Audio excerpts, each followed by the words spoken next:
Good evening and welcome to an episode of Poor vs. Standard. Poor here. As always, I'm not a financial advisor, so any opinions within this podcast are considered entertainment purposes only, not financial advice, so don't sue me, don't do it. If you like the content that I create, please feel free to help out by, you could check us out on Patreon at patreon.com/poorvstandard, or you can find us at Gmail at poorvstandard.com. You can find us on Twitter at vs_poor, or alternatively, if you just like what we do, don't have any extra dollars, or you don't have any questions, just like and subscribe on YouTube. Always helps. With that, let's get into it. What do you say?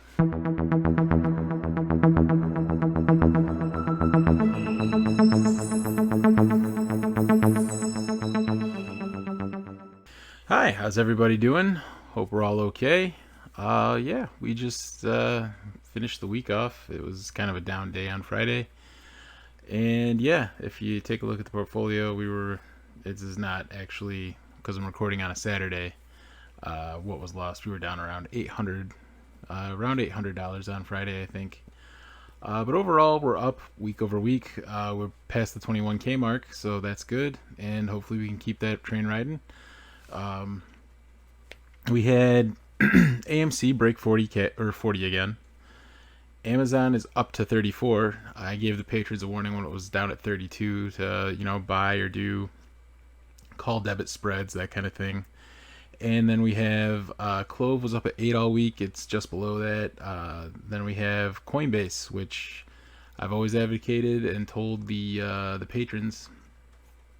Basically, Coinbase at in the 220, 230, two teens, anywhere in there, decently good buy, and then just a hold around 240, 250. You can start selling around the 260 mark. But with Bitcoin's massive rally up to the 60K range, put two and two together, Coinbase being a Bitcoin marketplace definitely was going to shoot up too. So having bought it back in that and then seeing what Bitcoin was doing, you could pretty much figure that Coinbase would shoot up, and it did, because it's now in the 280 mark. And if Bitcoin continues to rally, you can probably bet that Coinbase is going to shoot up to 300 area, and I don't doubt that it will at some point.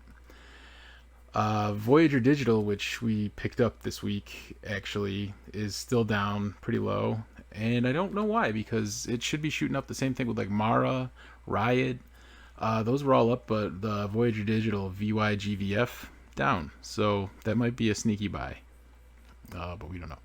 Tattooed Chef broke down below 18. Corsair Gaming down below 25 in the 24. It got down to like 23, I want to say. Both of those stocks, I believe, are pretty good buys. And also, Smile Direct Club broke down below 6, and I like it at the $5 price point for long-term holds.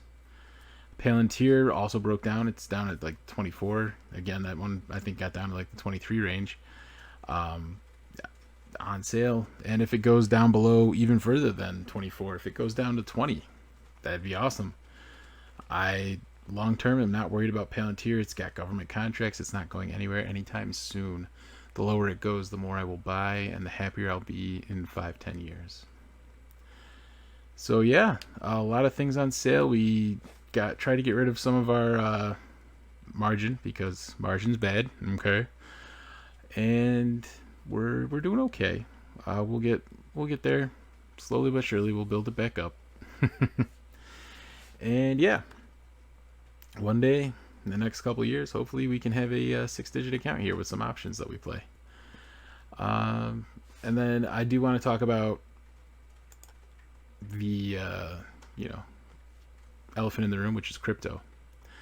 So crypto, as you may have guessed or heard or seen, Bitcoin shot up above the 60K range, like we said. Ethereum is following it. It's almost at the 4K range. And Cardano's just kind of sitting there at that 220 range. I've been buying a lot of Cardano because everything else has been shooting up. And when Cardano was in that 214, 216 range, I was buying a boatload of it. And if it drops back down below 220, I'll probably buy even more. And I will continue to buy more, because I firmly believe that's going to probably $3 in the near term, and then after that, who knows? And it can go down. That's fine. That's okay. The technology behind it's solid. The forks that they've done to increase its ability to do things, I love the technology, and I'm going to stand behind it. There's a couple other ones that are interesting to people. I know that Solaris shot up. That was down at like $60 a couple weeks ago. Now it's like $160. So yeah, I mean, there's places you can find things. Litecoin's almost up to $200 again. That was like $130 a couple weeks ago. So it's safe to say the crypto market's booming. And part of that, I'm going to tell you right now, is because there is now, this week, they are scheduled to launch a Bitcoin Futures ETF, where you're basically going to be betting on the price of Bitcoin at a future time. A lot like an option. This is a mixed bag for me.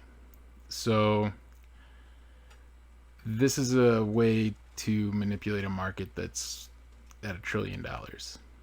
It's $1 trillion, well, big to you and me, is a small market for a commodity. I mean, gold is like 11 trillion, I think.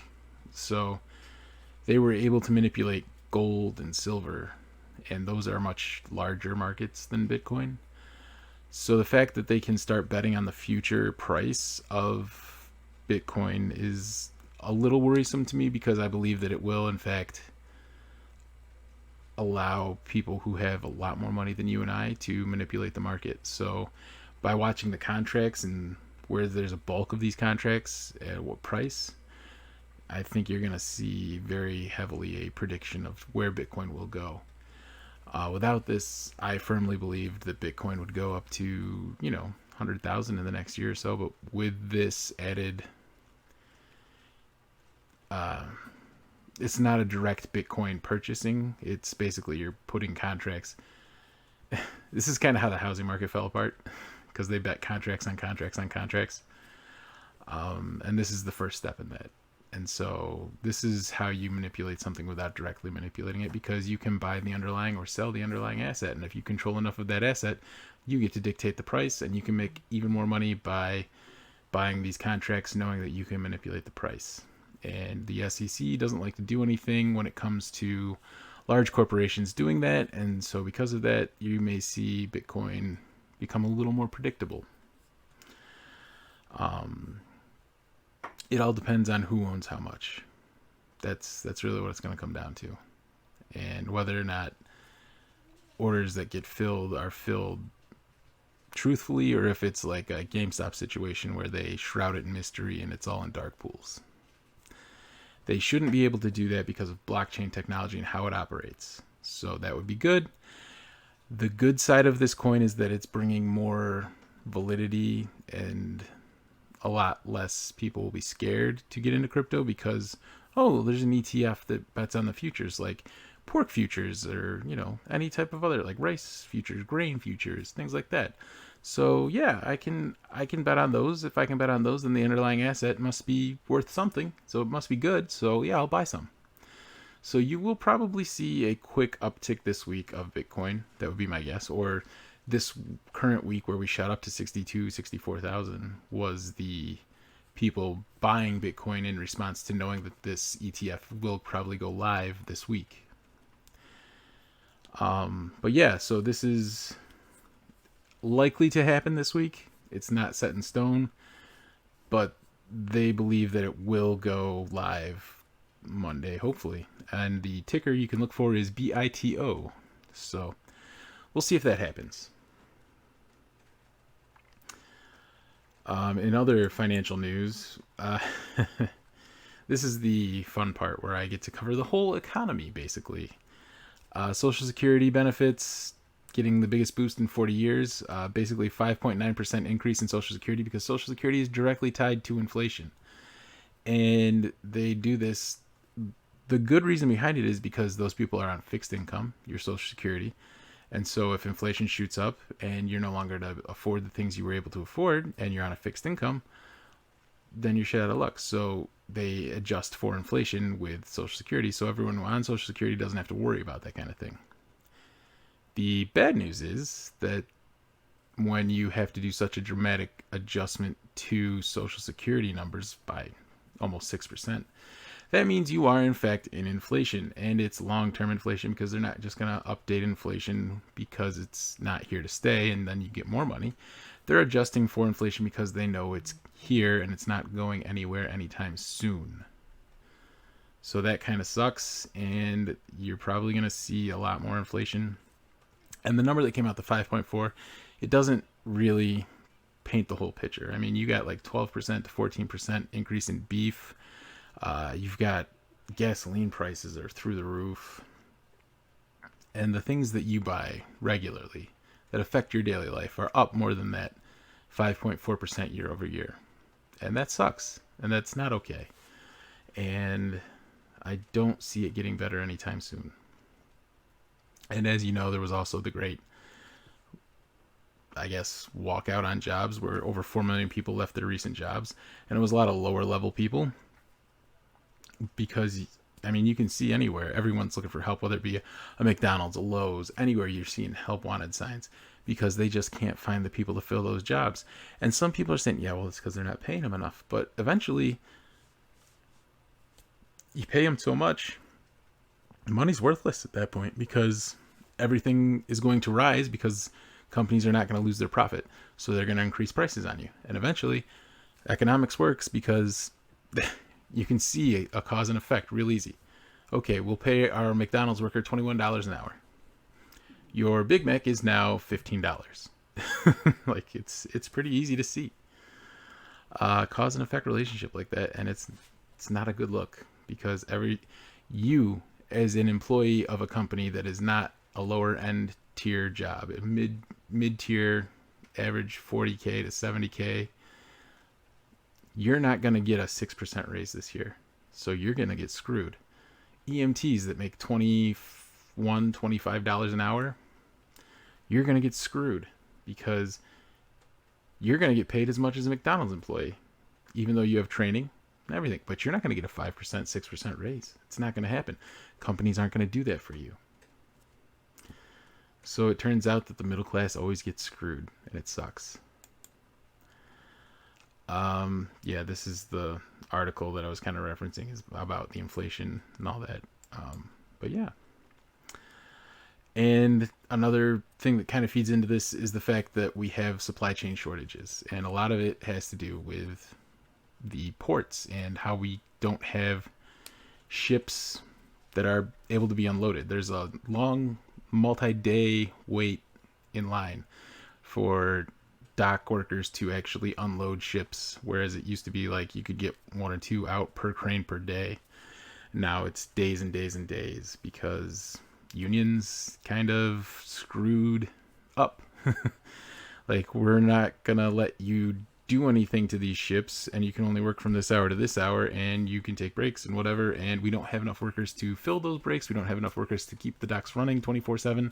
So we're just going to leave the ship there and wait until we get back tomorrow, because union pay says that we're not going to pay you overtime. We're just going to let you do, here's your breaks, here's your lunch, and you can work an 8-hour shift.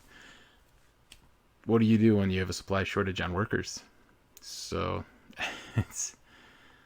I'm sure there are people who are willing to work and scab for those jobs and stuff. And I don't think they can, because of how the unions are they're insidious in the docks, and it's awful. I mean, you have dock workers that are making 170K, and they're working 8-hour days with a lunch and 2 breaks, and that's it. That 170K, that's nuts. So I don't know what to do about that. White House is supposed to have a solution come Wednesday, which is a while away. But their transportation secretary, Buttigieg, has been on vacation for 2 months, and no one's noticed. That should tell you something about how much they've been doing about the impending worker shortage, travel issues, like as far as even planes being shut down, and the supply chain bottlenecks. I mean, they're not doing any favors for anybody, and it's sad, because your government should be working for you, and time again they're proving that they're not. And it upsets me greatly. And it doesn't matter who's in the White House. I don't care. I just want the government to do their job. We pay enough in taxes that the government shouldn't have an issue doing their job. Yet they continue to. So what do? You can't fight the system because the system will always win. But yeah, so I know we're a stock channel, but I wanted to give you some news about different things that are happening in the economy that can affect your investments. So eventually, all these things coming together, inflation means the dollar is going to be worth less, so holding on to the dollar isn't a good option. People are predicting a stock crash, so holding stock is, iffy option. And then Bitcoin getting the ETF also an iffy. So where do you put your money?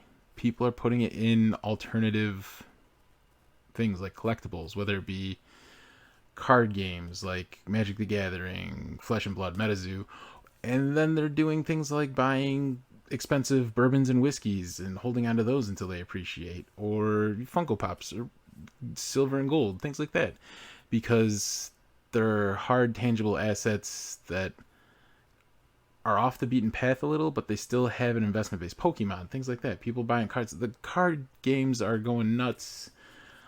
Books, there's certain books. There's lots of books and things that people buy, like first editions of and signed things. There's all sorts of different things you can put your money into that aren't necessarily stocks and stuff. And I don't cover them often because it's not everyone's thing. Stocks, everyone knows what a stock is. Everyone, who's listening to me actually, watches the stock market and understands these things.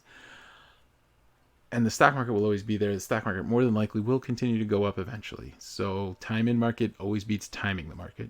But what do? I'm not trying to spread any fear or anything like that. I'm not selling my investments in the stock market. I'm just letting you guys know that you could be in for a bumpy ride the next couple months. But that's where options and things come in, where you can bet against the market and bet for the market. So straddles and strangles are probably going to be your best friend for the next year at least. But I hope everyone is trading well, being safe, and having a good day.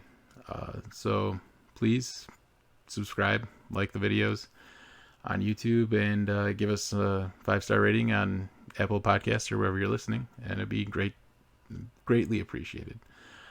So thank you all, and have a good day.